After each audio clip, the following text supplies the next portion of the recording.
Hello everyone, welcome to my channel blaze on Mantra. मैं हूं श्रुति मिश्रा और आज हम जिस टॉपिक की बात करेंगे वो हम सभी के लिए पर्सनल है, सेंसिटिव है और साथ ही साथ काफी यूजफुल भी है। जो टॉपिक आप अपने स्क्रीन पर देख रहे हो, does sexual intercourse on the pretext of promise of marriage amounts to rape. इस क्वेश्चन को आज हम लीगल पर्सपेक्टिव से डिस्कस करेंगे। इंडियन लॉज के हिसाब से क्या हो सकता है और क्या नहीं हो सकता है। हम सभी अपने लाइफ के किसी न किसी पड़ाव पे रिलेशनशिप में आते हैं जहां पर दो लोग साथ मिलकर रहना चाहते हैं, शादी करना चाहते हैं और इसी दौरान इसी सिचुएशन में अगर उनके बीच में कॉन्सेंसुअल सेक्स होता है तो क्या ये कंसेंट से किया गया एक्ट फ्यूचर में जाकर कोई प्रॉब्लम क्रिएट कर सकता है। अगर आपने अपने प्रॉमिस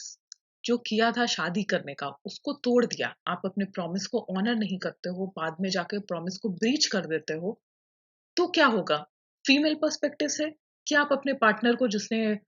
प्रॉमिस किया था आपसे शादी करने का, उसे रेप के लिए सू कर सकते हो?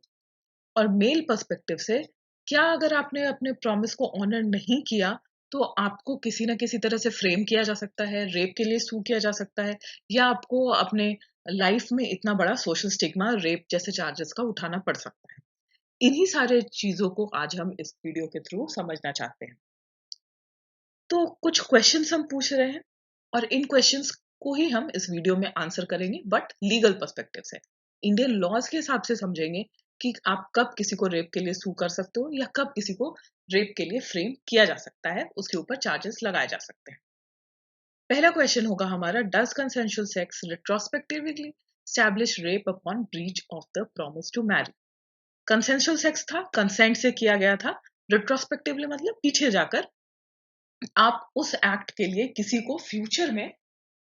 रेप के चार्जेस के लिए एलिज कर सकते हो और ये कह सकते हो कि उसने अपने प्रॉमिस टू मैरी को ब्रीच किया है, इसलिए मेरा जो कंसेंट था वो वैलिड कंसेंट नहीं था। दूसरा क्वेश्चन होगा, does the context of marriage only value a women's consent as a matter of fact or does this tantamount to fake promises made by a man swindling a woman। अब जब एक man ने एक women को promise किया था कि मैं तुमसे शादी करूं, बट वो उस प्रॉमिस को ब्रीच करता है, तो यहाँ पर जो विमेन का कंसेंट था, जो कंसेंशुअल एक्ट के लिए कंसेंट दिया था विमेन ने, क्या वो सिर्फ उस प्रॉमिस पे बेस्ड था या वो जनरल कंसेंट था? और क्या अगर वो शादी नहीं करता है तो वो कंसेंट को विड्रॉन माना जाएगा या उसे फेक प्रोमिसेस मानकर चीटिंग समझा जाएगा? थर्ड क्वेश्चन जो हम पूछ रहे हैं वो है, even so does it constitute an offence of rape और दैट ऑफ चीटिंग। और ऐसा अगर कुछ होता भी है कि किसी ने शादी का प्रॉमिस किया था, वो शादी नहीं करता है, तो जो कंसेंट है, विमेन का जो कंसेंट था सेक्स के लिए, उसे अगर विड्रॉन मान भी लिया जाता है, तो क्या जो ऑफेंस होगा वो रेप का होगा या चीटिंग का होगा? ठीक है। तो इस तरह के कई सारे सवाल लोगों के मन में आते हैं। अब बहुत बार ऐसे बहुत सारे लोग होंगे जो इस तरह के सिचुएशंस को फेस भी करते हैं जहां पर उन्हें फॉल्स रेप चार्जेस भी झेलने पड़ते हैं और वो आपके जॉब के लिए प्रॉब्लम हो जाता है, आपको इतना बड़ा सोशल स्टिग्मा फेस करना पड़ता है। तो इससे, इन सारी चीजों को फेस करने से अच्छा है कि आप इनके बारे में अवेयर हो, कंट्री के लॉ के बारे में अवेयर हो कि आपके साथ क्या हो सकता है और क्या नहीं हो सकता। अभी जो हमने 3 क्वेश्चंस पूछे उनको अगर हम ध्यान से देखते हैं तो आप ये पाओगे कि हम 2 बातों को समझना चाहते हैं। एक तो कंसेंट, कब वो वैलिड कंसेंट होता है, कब वो कंसेंट वैलिड नहीं होता। तो हमें कंसेंट को समझना होगा। दूसरा हमें ये समझना चाहते हैं कि अगर जो प्रॉमिस है उसे ब्रीच किया गया है, शादी करने के प्रॉमिस को ब्रीच किया गया है, तोड़ा गया है, तो जो ऑफेंस मेक आउट हो रहा है, किस ऑफेंस के लिए आपको चार्ज किया जा सकता है, चीटिंग के लिए या रेप के लिए? तो ऐसे सिचुएशन में चीटिंग के चार्जेस आपके ऊपर लगाए जा सकते हैं कि नहीं, वो मैंने अपने एक पुराने वीडियो में डिस्कस किया है। उसका लिंक मैं आपको डिस्क्रिप्शन बॉक्स में दे दूंगी, आप चीटिंग के बारे में वहां से जाकर समझ सकते हो।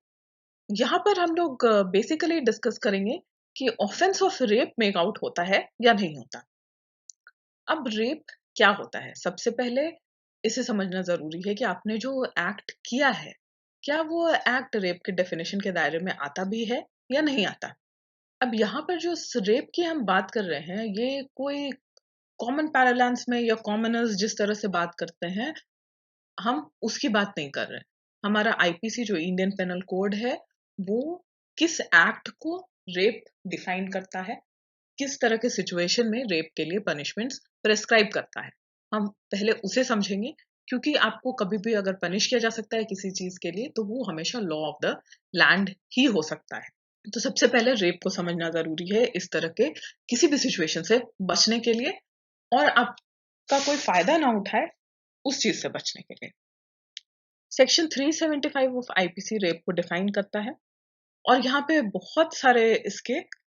अलग अलग सिचुएशंस दिए गए हैं जिसमें कहा जाएगा कि रेप कमिट हुआ है या नहीं हुआ। तो आप इस स्लाइड को पॉज करके इसे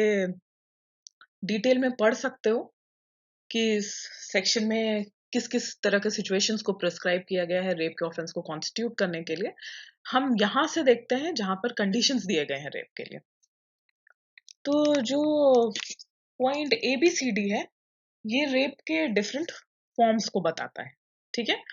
और जब जहां से हम फर्स्टली से शुरू करते हैं वो रेप के कंडीशंस को बताता है कि किस किस कंडीशंस में रेप का ऑफेंस कॉन्स्टिट्यूट होगा। तो जो फर्स्टली है वो कहता है अगेंस्ट हर विल। तो ये जो एबीसीडी जो एक्ट है ये एक्ट विमेन के विल के अगेंस्ट होने चाहिए। और यहाँ पर एक और जो ध्यान रखने वाली बात है वो ये है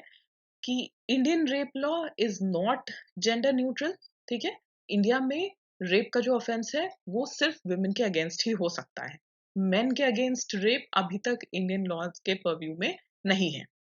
तो फर्स्टली रेप कब कॉन्स्टिट्यूट होगा, जब वो विमेन के विल के अगेंस्ट हुआ है, ठीक है। सेकेंडली कब होगा, जब उसके कंसेंट के अगेंस्ट हुआ है, without her consent. thirdly with her consent, when her consent has been obtained by putting her or any person in whom she is interested in fear of death or of hurt। thirdly क्या condition हो सकता है, women ने consent दिया था लेकिन वो consent उसे डराकर धमकाकर जबरदस्ती लिया गया था, या तो विमेन को डराया गया था या फिर उसके किसी नियर एंड डियर वंस को मारने की धमकी दी गई थी या हर्ट करने की धमकी दी गई थी जिसकी वजह से उसने अपना कंसेंट दिया था।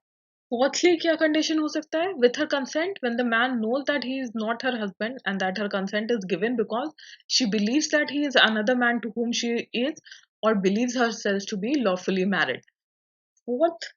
विमेन ने अपना कंसेंट दिया था लेकिन उसने ये सोच कर दिया था कि वो जो आदमी है जिसके साथ वो सेक्सुअल एक्ट में एंगेज कर रही है वो उसका हस्बैंड है या फिर उसके साथ उसकी शादी हुई है, जबकि जो आदमी है उसे ये पता है कि वो उस वुमेन का हस्बैंड या लीगली वेडेड हस्बैंड नहीं है। फिफ्थली है with her consent when at the time of giving such consent by reason of unsoundness of mind or intoxication or administration by him personally or through any other of any stupefying or unwholesome substance, she is unable to understand the nature and consequences of that to which she gives consent। Fifthly women ने अगर नशे की हालत में या उसकी दिमागी स्थिति ठीक नहीं है उस कंडीशन में, या किसी ने किसी भी तरह का कोई ड्रग्स या स्टूपिफाइंग ऑब्जेक्ट जिसकी वजह से विमेन का जो कंसेंट है वो वैलिड कंसेंट नहीं हो सकता, वो किस सिचुएशन में है उसका दिमाग उसको समझने के लिए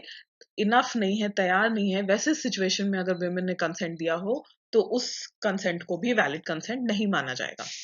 Sixthly, with or without her consent when she is under 18 years of age। Under 18 years of age अगर किसी भी women ने consent दिया है sexual acts में engage करने का, और अगर वो चाहती भी हो sexual act में engage करना, तो भी उसे consent lawfully consent नहीं माना जाएगा, और अगर आप ऐसा करते हो तो आप रेप के लिए liable होगे। Seventhly, when she is unable to communicate consent,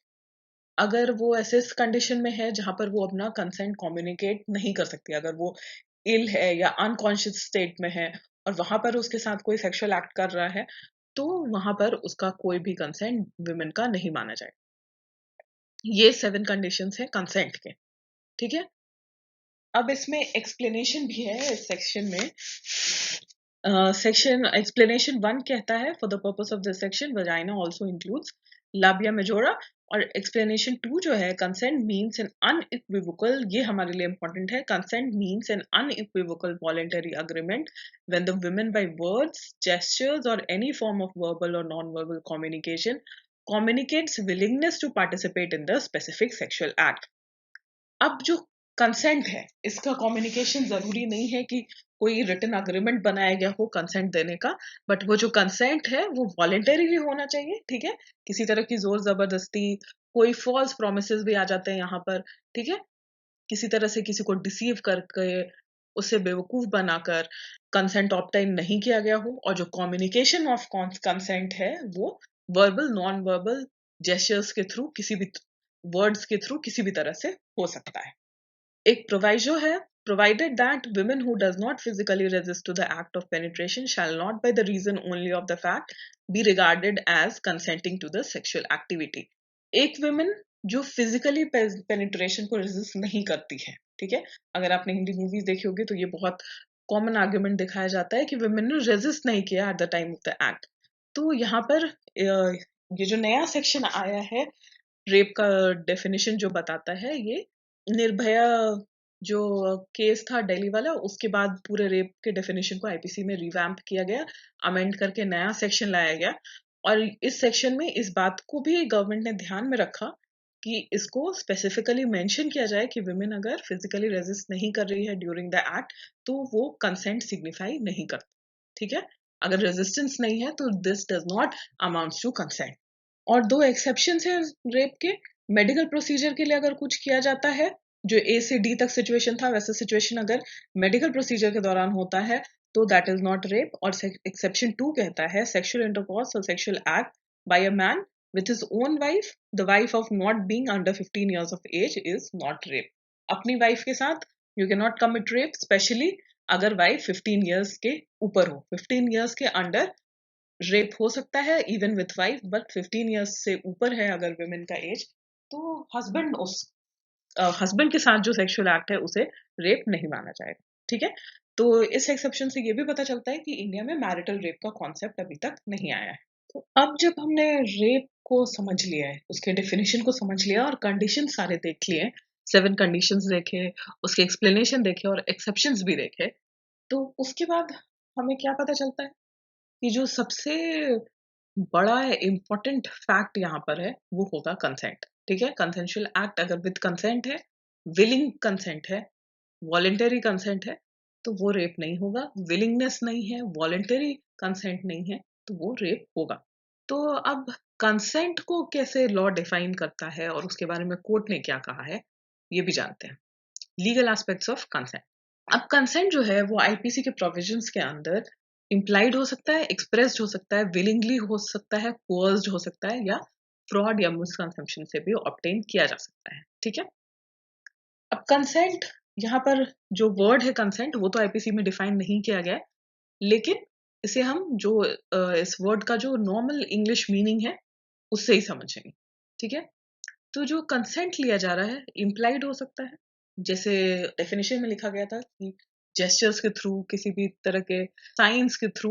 consent दिया जा सकता है, एक्सप्रेसली वर्ड्स को बोल कर दिया जा सकता है। और जो कंसेंट है वो विलिंग हो सकता है, वॉलेंटरी, खुद से, खुद की खुशी से दिया कंसेंट हो सकता है, या फिर कोअर्स्ड, फोर्स किया हुआ, डरा कर धमका कर निकाला हुआ, या फिर किसी को कुछ फेक प्रोमिसेस देकर या उसे कुछ झूठे फैक्ट्स बताकर उसे ऑब्टेन किया जा सकता है, फ्रॉड के थ्रू ऑब्टेन किया जा सकता है। अब कंसेंट को जब आईपीसी में नहीं डिफाइन किया गया है तो कंसेंट से हम क्या समझेंगे? Consent may be defined as an act of reason performed with deliberation and balance the good and evil on each side, ठीक है। जो आपने सोच समझकर जिसके लिए हाँ कहा हो, उसके प्रो और कॉन्स दोनों को आपने वे करके, बैलेंस करके उसके लिए हाँ कहा हो, उसे हम एक वैलिड कंसेंट कहेंगे, या विलिंग कंसेंट कहेंगे, वॉलेंटरी कंसेंट कहेंगे। सेक्शन 90 ऑफ आईपीसी जो है वो कंसेंट को डिफाइन तो नहीं करता, बट वो ये कहता है कंसेंट के बारे में, consent will not amount to a valid consent if it is given by a person under fear of injury और under a misconception of fact, और if a person who is acting has reason to believe that the consent was obtained under fear or misconception। तो IPC valid consent नहीं बताता, but valid consent क्या नहीं है उसे बताता है। तो वैसे कंसेंट को वैलिड नहीं माना जाएगा जो कि किसी फियर ऑफ इंजुरी पे दिया गया हो। जैसे सेक्शन रेप के भी सेक्शन में लिखा गया था कि कंसेंट ऑब्टेन किया जा रहा है उस वुमेन को डरा कर धमका कर उसे हर्ट करने के फियर से, या उसके नियर एंड डियर वंस को मारने की धमकी दी गई है, या उन्हें हर्ट करने की धमकी दी गई है, तो उस तरह से ऑब्टेन किया गया consent will not be a valid consent. या फिर मिसकंसेप्शन ऑफ फैक्ट, जैसे एक सेक्शन का जो पार्ट था जहां पर विमेन ने कंसेंट दिया है उस मैन को अपना हस्बैंड मानकर, बट वो उसका हस्बैंड नहीं है, तो यहाँ पर विमेन जो है वो मिसकंसेप्शन ऑफ फैक्ट में है, फैक्ट जो है उसको वो सही तरीके से नहीं समझ पा रही है। तो इस तरह से मिसकंसेप्शन ऑफ फैक्ट में भी दिया गया consent is not a valid consent. Fraud से कैसे कंसेंट ऑब्टेन किया जा सकता है, वो बिल्कुल वही सिचुएशन होगा जिसके लिए हम इस वीडियो में बात कर रहे हैं। किसी ने प्रॉमिस टू मैरी किया, ठीक है, ये कहा कि मैं तुमसे शादी करूंगा और इसलिए कोई कंसेप्शुअल एक्ट में एंगेज करने का अपना कंसेंट देता है, और जिस पर्सन ने प्रॉमिस किया था उसका कभी से भी इंटेंशन नहीं था कि वो शादी करना चाहता है, ठीक है, वो सिर्फ कंसेंट लेने के लिए इस बात को कह रहा है कि मैं तुमसे शादी करूंगा, तो यहाँ पर वो फ्रॉड कर रहा है with the women, consent obtain करने के लिए वो फ्रॉड कर रहा है, जो उसका इंटेंशन नहीं था वो उस इंटेंशन को दिखाने की कोशिश कर रहा है। 2013 के एक फेमस केस में सुप्रीम कोर्ट ने रेप के कंसेंट के बारे में कहा था कि जो कंसेंट है वो आईपीसी में डिफाइन तो नहीं किया गया कहीं पर भी, लेकिन वैलिड कंसेंट क्या नहीं होगा ये सेक्शन 90 ऑफ आईपीसी बताता है, जो अभी हमने देखा। तो जब भी विक्टिम के कंसेंट को एसरटेन करना है कि वो कंसेंट वैलिड था या नहीं था, तो हम सारे facts and circumstances of the case को देखेंगे। तो ये facts and circumstances of the case कहाँ से आएंगे? ये facts and circumstances of the case जो आता है वो कोर्ट में एविडेंसेस के थ्रू आता है, ठीक है। तो यहाँ पर रोल आता है एविडेंस लॉ का, इंडियन एविडेंस एक्ट का। तो आगे उसको देखते हैं। इंडियन एविडेंस एक्ट का सेक्शन 114A कहता है where the sexual intercourse by the accused is proved and the question comes before the court of law that whether consent was given by the prosecutrix or not, and she states in her evidence that she did not give consent for the act, then the court shall presume that the act was done without the consent of the victim. This provision is introduced in the Evidence Act to protect women from the mass atrocities in society. अब ये एक बहुत important section है। अब supreme court ने ये तो कह दिया कि कंसेंट कैसे पता किया जाएगा, facts and circumstances of the case से किया जाएगा, लेकिन facts and circumstances of the case को प्रूव कौन करेगा? तो यहाँ पर एविडेंस एक्ट का सेक्शन कहता है कि अगर ये प्रूफ हो जाता है कि सेक्सुअल एक्ट तो हुआ था, लेकिन वहां पर कंसेंट था कि नहीं, जब इसकी बात आती है और जो प्रोसिक्यूट्रिक्स है, मतलब जो विक्टिम विमेन है, वो ये कहती है कि मेरा कंसेंट नहीं था, मैंने कंसेंट नहीं दिया था और इस पर्सन को रेप के लिए लायबल हेल्ड किया जाना चाहिए, तो वहां पर कोर्ट का ये प्रिजम्पशन होगा, कोर्ट ये मानकर चलेगी कि कंसेंट जो था वो वैलिड कंसेंट नहीं था, और जो डिफेंडेंट है, जो मैन है जिसके ऊपर चार्जेस लगाए गए हैं, उसको ही थ्रू एविडेंस ये प्रूव करना होगा कि जो कंसेंट विमेन ने दिया था eight the time of the act वो वैलिड कंसेंट था, ठीक है। तो यहाँ पर जो लॉ है वो विमेन को फेवर करता है और सोसाइटी के एट्रोसिटीज से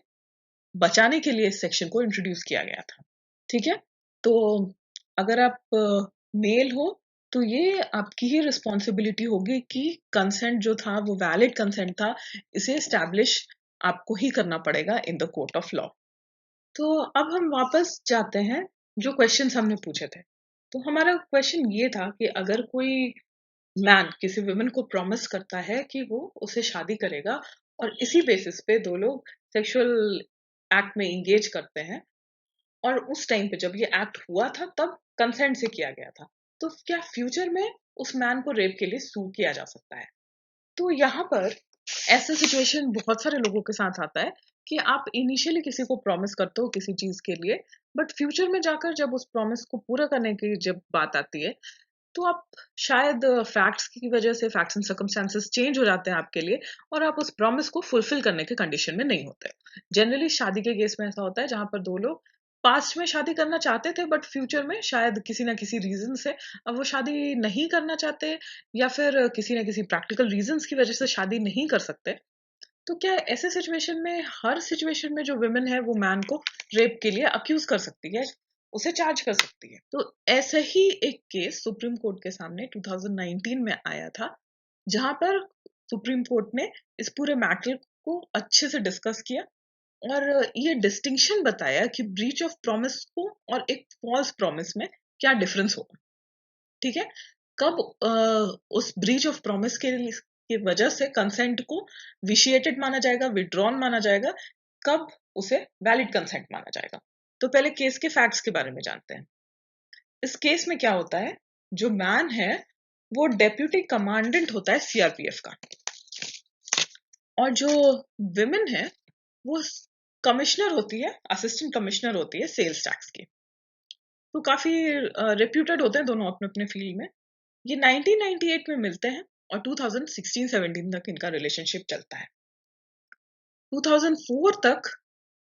दोनों 5-6 सालों तक आपस में हर साल मिलते हैं, डिस्टेंसेस ट्रैवल करके एक दूसरे से मिलने जाते हैं, और इनका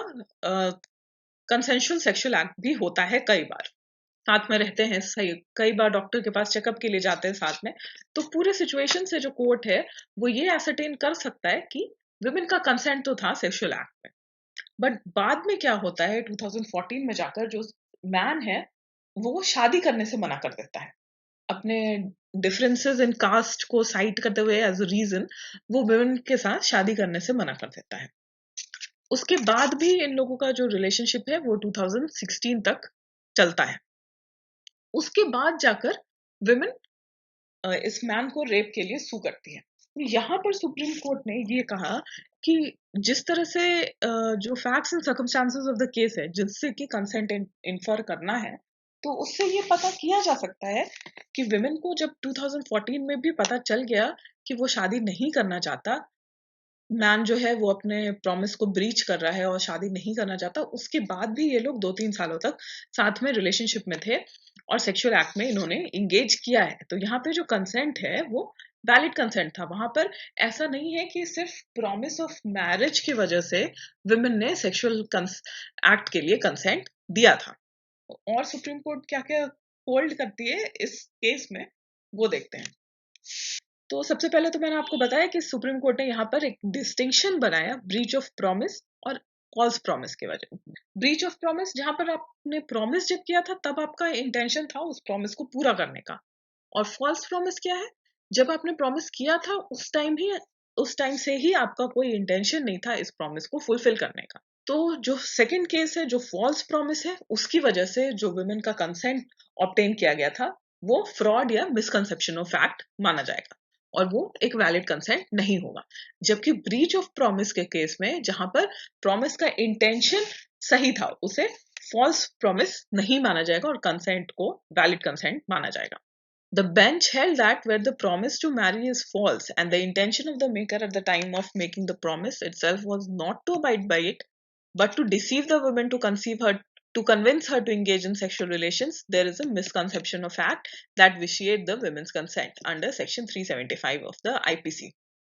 ठीक है, तो जहां मिसकंसेप्शन ऑफ फैक्ट की वजह से कंसेंट दिया गया था, जहां पर फॉल्स प्रॉमिस टू मैरी की वजह से ही सिर्फ कंसेंट दिया गया था, वहां पर कंसेंट को विशिएटेड माना जाएगा, वो एक वैलिड कंसेंट नहीं होगा।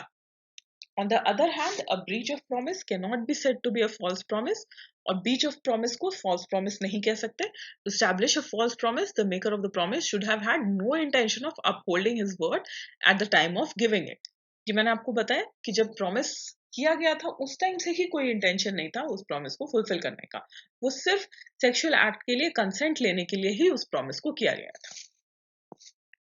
It emphasized that the consent of a woman with respect to Section 375 must involve an active and reasoned deliberation towards the proposed act and to establish whether the consent was vitiated by a misconception of fact arising out of promise to marry, two propositions must be established.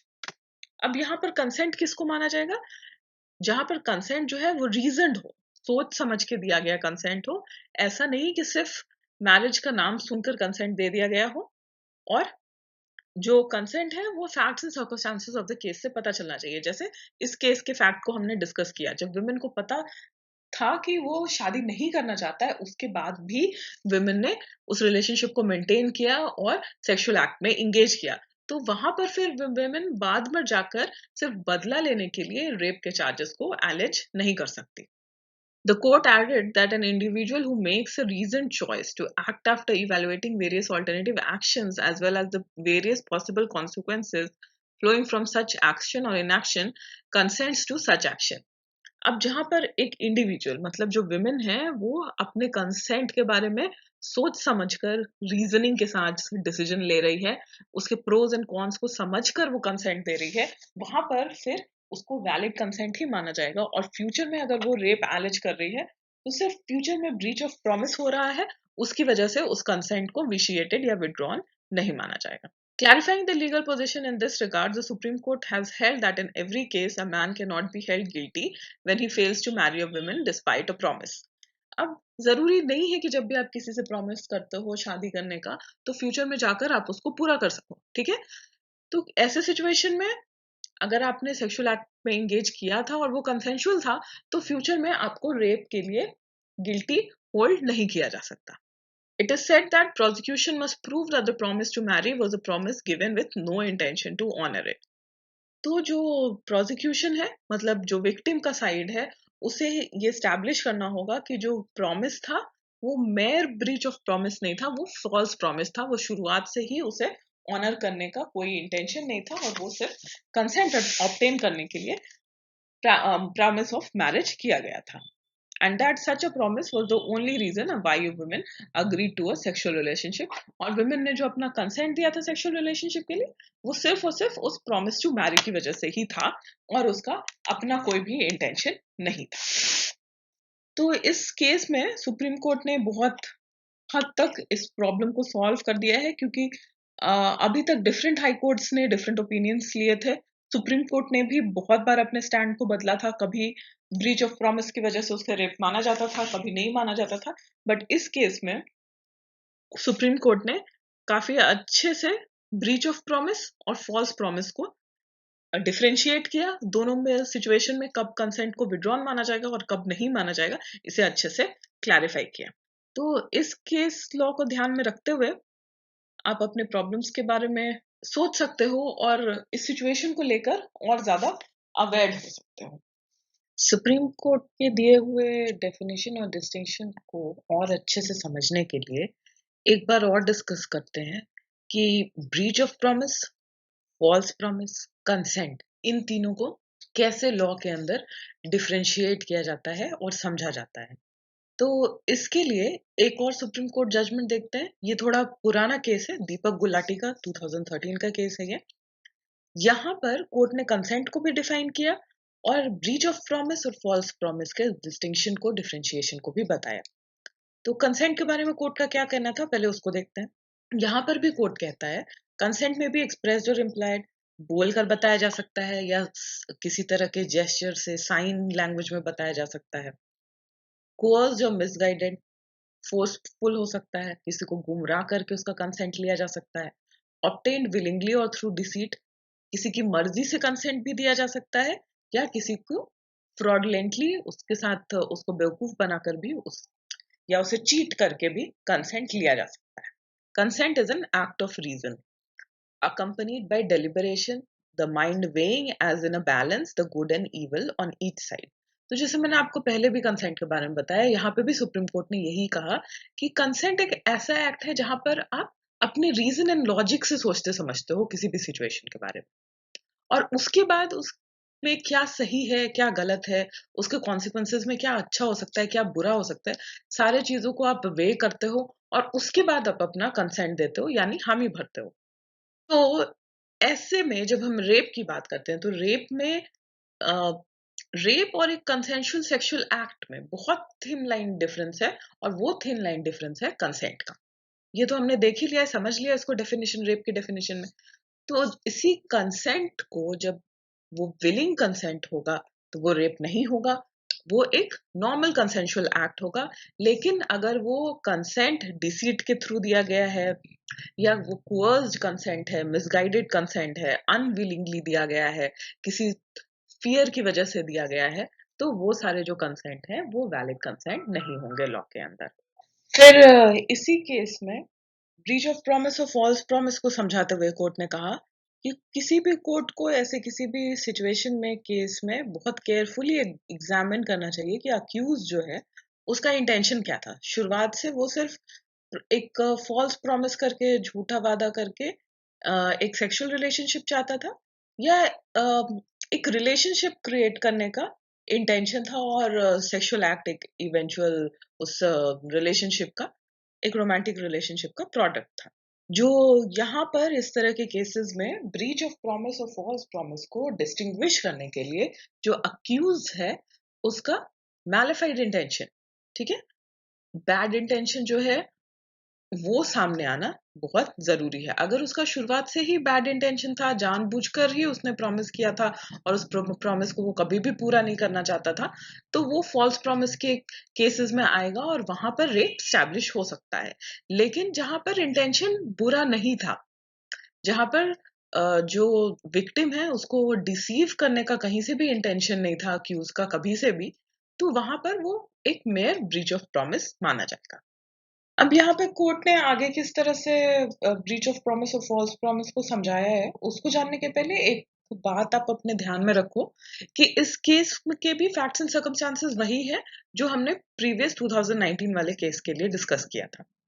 यहाँ पे जो victim थी वो 19 years की थी जब वो relationship में आई थी और तब उसने सेक्सुअल इंटरकॉर्स के लिए अपना कंसेंट दिया था। तो यहाँ पर कंसेंट को समझाते हुए फिर कोर्ट ने आगे कहा कि इस तरह का जहां पर सिचुएशन हो कि कंसेंट सोच समझ कर दिया गया था या facts and circumstances of the case से ये पता चल रहा हो कि दो लोग अच्छे खासे रिलेशनशिप में थे, जिस टाइम पे वो रिलेशनशिप में आए थे उनका एक अच्छा लवेबल रोमांटिक रिलेशनशिप था और उसके बाद वो कंसेंट दिया गया था, तो वहां पर उस कंसेंट को हमेशा वैलिड कंसेंट माना जाएगा। और यहाँ पर कोर्ट क्या एग्जामिन करेगा? Court must examine whether promise of marriage was made by the accused at an early stage and whether the consent involved was given after wholly understanding the nature and consequences of sexual indulgence। तो जो consent दिया गया था वो sexual intercourse के सारे consequences को सोच समझकर, सारे एस्पेक्ट्स को सोच समझकर दिया गया था या सिर्फ एक प्रॉमिस के बेसिस पे दे दिया गया था बिना किसी भी तरह के उसके कॉन्सिक्वेंसेस को समझे हुए, या दो लोगों के बीच में कोई रिलेशनशिप नहीं था, सिर्फ एक प्रॉमिस ऑफ मैरिज था जिसकी वजह से सेक्सुअल इंडल्जेंस था। There may be a case where the prosecutrix agrees to have sexual intercourse on account of her love and passion for the accused and not solely on account of misrepresentation made to her by the accused। अब ऐसा situation generally होता है जहां पर दो लोग relationship में होते हैं और इन इवेंचुअली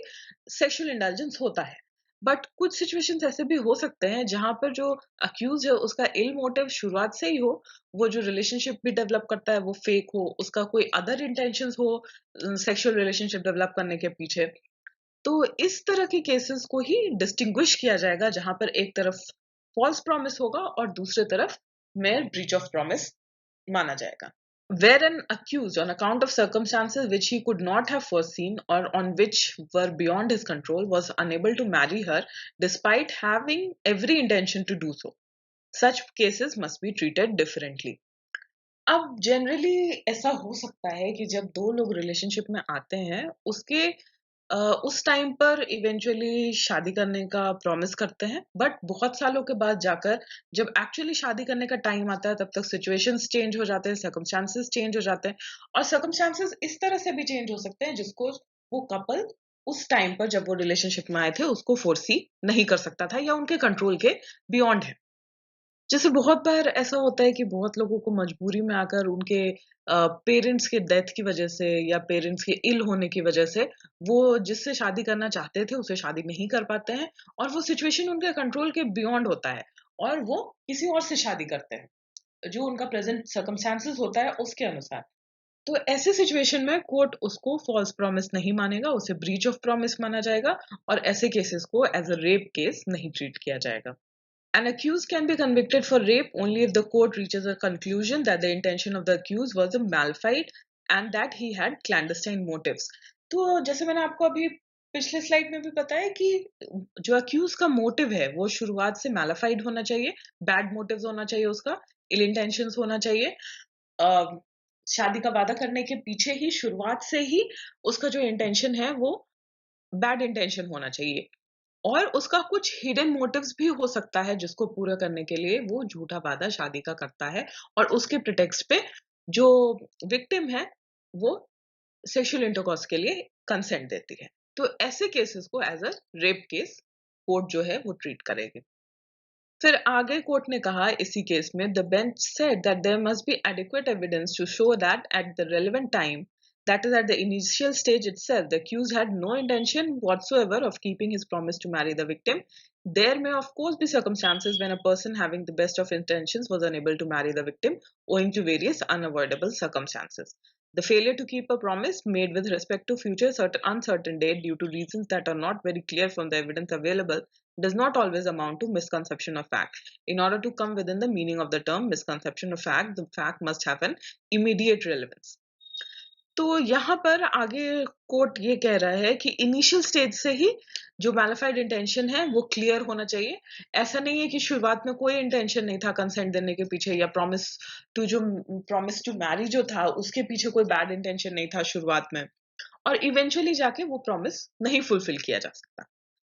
ये जो इंटेंशन है वो शुरुआत से ही बैड इंटेंशन होना चाहिए।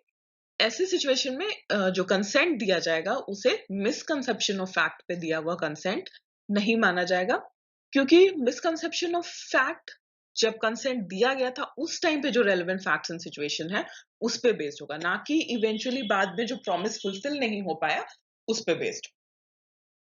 तो कंसेंट के लिए हमेशा ध्यान रखना है कि कंसेंट तब दिया गया था जब वो सेक्सुअल एक्ट हुआ था, ना कि ब्रीच ऑफ प्रॉमिस के बाद उस कंसेंट को देखा जाएगा कि वो वैलिड था या नहीं था। अभी तक हमने जो 2 केसेस देखे उसमें सुप्रीम कोर्ट ने जितने भी डिस्टिंक्शंस बताए, कंसेंट का जो डेफिनेशन बताया, मीनिंग बताया, उन दोनों केसेस में एक सिमिलैरिटी थी कि दोनों के फैक्ट्स एंड सर्कमस्टेंसेस बिल्कुल ही सेम थे। जहां पर दो लोग एक नॉर्मल तरीके से रिलेशनशिप में आते हैं, रोमांटिक रिलेशनशिप में, इवेंचुअली सेक्सुअल इंटरकॉर्स में इंडल्ज करते हैं, बट फाइनली शादी नहीं कर पाते हैं, जिसकी वजह से रेप के चार्जेस लगाए जाते हैं अक्यूज पे। बट वहां पर सिर्फ वो मेयर ब्रीच ऑफ प्रॉमिस था, क्योंकि शुरुआत से जो अक्यूज था उसका कोई भी बैड या मैलिफाइड इंटेंशन नहीं था विक्टिम को डिसीव करने का। लेकिन अब इसके ठीक ऑपोजिट एक ऐसे केस को देखते हैं जहां पर जो फैक्ट्स एंड सर्कमस्टांसेस हैं वो डायरेक्टली ये दिखाएंगे कि फॉल्स प्रॉमिस क्या होता है। ये केस है येडला श्रीनिवास राव का। इस केस में भी रेप के चार्जेस ही लगाए गए थे, और इसके फैक्ट्स कुछ इस तरह से है कि जो विक्टिम थी, जो गर्ल थी, वो अपने सिस्टर के घर पर हर दिन कुकिंग करने आती थी, और जो अक्यूज था वो भी जब इस लड़की को अकेले पाता था घर के अंदर तो उससे मिलने आता था और बार बार उसे सेक्सुअल इंटरकोर्स के लिए परसुएट करता था, बट वो लड़की जो थी वो बार बार मना करती थी। तो जब भी वो लड़की मना करती थी तो जो अक्यूज था वो ये कहता था कि प्लीज तुम अपना कंसेंट दे दो, क्योंकि मैं इवेंचुअली तुमसे ही शादी करने वाला हूँ। फिर भी लड़की ने बहुत दिनों तक रेजिस्ट किया, बार बार मना किया। तो एक दिन जो अक्यूज है वो फोर्सफुली सेक्सुअल इंटरकोर्स कमिट करता है लड़की के साथ against the will of the girl. ये आपको यहाँ पर ध्यान रखना है। और जब वो लड़की उसको अक्यूज करती है कि you have raped me, you have रूइन my life, तो वो अक्यूज फिर से ये कहता है कि ऐसी कोई बात नहीं है, मैं तुमसे ही शादी करूंगा और तुम्हें ये सब चीज सोचने की जरूरत नहीं है। और सब्सिक्वेंटली भी बार बार वो विक्टिम के साथ सेक्सुअल इंटरकॉर्स करता रहता है, और जब वो प्रेग्नेंट हो जाती है तो उसे अबॉर्शन के लिए टैबलेट्स ला कर देता है, और जो टैबलेट्स कुछ काम नहीं आते हैं। अब इसके बाद जब विक्टिम इंसिस्ट करती है कि तुमने बोला था कि तुम मुझसे ही शादी करोगे, तो वो शादी नहीं करता है, और वो बार बार कुछ ना कुछ रीजंस देता है, कुछ ना कुछ बहाने बनाता है कि कभी बोलता है हमारा कास्ट अलग है, कभी बोलता है हमारे पेरेंट्स अग्री नहीं कर रहे इस शादी के लिए। और इवेंचुअली जो गर्ल है वो जाकर इस चीज को पंचायत में रिपोर्ट करती है, और जब पंचायत क्वेश्चन करता है अक्यूज को तो अक्यूज जो है वो अपने गिल्ट को एक्सेप्ट कर लेता है और विक्टिम से शादी करने के लिए भी प्रॉमिस करता है, रेडी हो जाता है। बट सब्सिक्वेंटली फिर वो अपने गांव को छोड़कर भाग जाता है। अब जो हमने फैक्ट्स एंड सर्कमस्टांसेस देखे उसके बेसिस पे सुप्रीम कोर्ट ने ये कहा कि इस केस में जो विक्टिम है वो कभी भी अक्यूज को अपना कंसेंट नहीं देती सेक्सुअल एक्ट के लिए, अगर वो उसे फॉल्स प्रॉमिस नहीं करता। वो बार बार उसे ये नहीं कहता कि मैं तुमसे ही शादी करूंगा इसलिए तुम अपना कंसेंट दे दो। उसके बात को मानकर ही विक्टिम ने अपना कंसेंट दिया था, और यहाँ पर जो प्रॉमिस है वो शुरुआत से ही देखा जा सकता है कि वो एक फॉल्स प्रॉमिस था, क्योंकि पूरे फैक्ट्स एंड सर्कमस्टांसेस से एस्टैब्लिश होता है कि जो अक्यूज था उसका कोई इंटेंशन नहीं था शादी करने का, वो सिर्फ कंसेंट ऑब्टेन करने के लिए, ताकि उसे फ्यूचर में रेप के चार्जेस नहीं फेस करने पड़े, वो विक्टिम को एक भुलावा दे रहा था कि मैं तुमसे ही शादी करूंगा और तुम सेक्सुअल एक्ट के लिए कंसेंट दे दो। तो यहाँ पर सुप्रीम कोर्ट ने ये भी कहा कि यहाँ पर जो कंसेंट दिया गया था विक्टिम के द्वारा, उसे कंसेंट नहीं माना जाएगा, वो एक वैलिड कंसेंट नहीं है, क्योंकि ये जो कंसेंट है उसे मिसकंसेप्शन ऑफ फैक्ट के बेसिस पर दिया गया था, क्योंकि जो विक्टिम है वो ये समझ रही थी कि जो अक्यूज है वो उससे ही शादी करेगा, और इसलिए उसने अपना कंसेंट दिया। तो इस केस में हम देख सकते हैं कि किस तरह से जो कंसेंट लिया गया था वो शुरुआत से ही इविल इंटेंशन के बेसिस पे लिया गया था। वहां पर जो प्रोसिक्यूट्रिक्स है, जो विक्टिम है, उसको बेवकूफ बनाया गया था कि मैं तुमसे ही शादी करूंगा, तुमसे ही शादी करूंगा, जबकि शादी करने का दूर दूर तक कहीं भी कोई इंटेंशन नहीं था। अब इस सारे फैक्ट्स एंड सर्कमस्टांसेस को देखकर, और जो प्रीवियस 2 केसेस में हमने फैक्ट्स एंड सर्कमस्टांसेस देखे, उनको देखकर आप ये समझ सकते हो कि कैसे दोनों सिचुएशन में डिफरेंस है, किस तरह से एक फॉल्स प्रॉमिस है और कैसे पिछले 2 केसेस में ब्रीच ऑफ प्रॉमिस था। तो इस वीडियो में अपने टॉपिक को समझने के लिए हमने रेप के डेफिनेशन को देखा, कंसेंट के डेफिनेशन और मीनिंग को समझा, फिर ब्रीच ऑफ प्रॉमिस और फॉल्स प्रॉमिस के डिफरेंस को भी समझा, और साथ ही साथ मैंने आपको ये भी बताया कि सुप्रीम कोर्ट ने इन सारी चीजों के बारे में क्या कहा है। तो अगर हम इसका एक कंक्लूजन निकालें तो कंक्लूजन ये होगा कि इस तरह का सिचुएशन, इस तरह के मैटर्स अगर आपके लाइफ में आते हैं, तो हमेशा आपको ध्यान में ये रखना है कि जो कंसेंट था वो कंसेंट रैशनली सोच समझकर सारे प्रोज एंड कॉन्स को वे करके लिया गया था, या जो कंसेंट था वो किसी के बात में आकर सिर्फ किसी के एक प्रॉमिस पे बेस करके वो कंसेंट दिया गया था। आपने ये भी समझा होगा इस वीडियो से कि कोर्ट जब भी कंसेंट को एग्जामिन करेगा तो इसी बेसिस पे एग्जामिन करेगा कि कंसेंट जो था वो वैलिड कंसेंट था, सारे सिचुएशंस को लॉजिकली वे करके दिया गया कंसेंट था, या बिना कुछ सोचे समझे किसी की बात में आकर मिसकंसेप्शन ऑफ फैक्ट के बेसिस पे दिया गया कंसेंट था। अब जहां पर वैलिड कंसेंट नहीं होगा, मिसकंसेप्शन ऑफ फैक्ट या फॉल्स प्रॉमिस के बेसिस पे दिया गया कंसेंट होगा, वहां पर वो पनिशमेंट इनवाइट करेगा, वहां पर पीनल सैंक्शंस लगाए जाएंगे, और जहां पर वो एक वैलिड कंसेंट होगा वहां पर आपको किसी भी तरह के चार्जेस को फेस करने की जरूरत नहीं है। ब्रीच ऑफ प्रॉमिस और फॉल्स प्रॉमिस की बात करें तो ऐसी सिचुएशन में कोर्ट हमेशा इसे फैक्ट्स एंड सर्कमस्टांसेस के बेसिस पर ही जज करेगा कि वो ब्रीच ऑफ प्रॉमिस था या फॉल्स प्रॉमिस था। हमने जो 3 केस लॉज देखे, तीनों के फैक्ट्स एंड सर्कमस्टांसेस हमने देखे, तो वहां से हमने ये देखा कि किस तरह से एक फॉल्स प्रॉमिस, जहां पे इंटेंशन शुरुआत से ही इविल होता है, उस प्रॉमिस को फुलफिल करने का दूर दूर तक कहीं से कोई भी इंटेंशन और मोटिव दोनों ही नहीं होता, और दूसरी तरफ ब्रीच ऑफ प्रॉमिस है जहां पर आपका इंटेंशन शुरुआत से सही होता, but due to change in circumstances, due to change in situation, जो सिचुएशन है वो आपके बस में नहीं होता, आपके कंट्रोल में नहीं होता, और आप अपने प्रॉमिस को इवेंचुअली जाकर फुलफिल नहीं कर सकते हो। तो इन दोनों चीजों को कोर्ट हमेशा फैक्ट्स एंड सिचुएशंस के बेसिस पर ही एग्जामिन करेगी, और इसे हमेशा रैशनली एनालाइज करेगी, और तभी वो इस रिजल्ट पे पहुंचेगी कि जो अक्यूज है उसके ऊपर रेप के चार्जेस लगाने चाहिए, उसे पनिश किया जाना चाहिए या नहीं किया जाना चाहिए। सो आई होप मेरे वीडियो से इस तरह के मैटर को, इस तरह के सिचुएशन को समझने में आपको हेल्प मिलेगा, और अगर आपको ये वीडियो पसंद आता है तो आप प्लीज इसे लाइक करो, अपने फ्रेंड्स के साथ ज्यादा से ज्यादा शेयर करो, और कमेंट करके अपने व्यूज हमें बताओ, एंड प्लीज हमारे चैनल को सब्सक्राइब करना ना भूलें। Thank you so much, bye bye.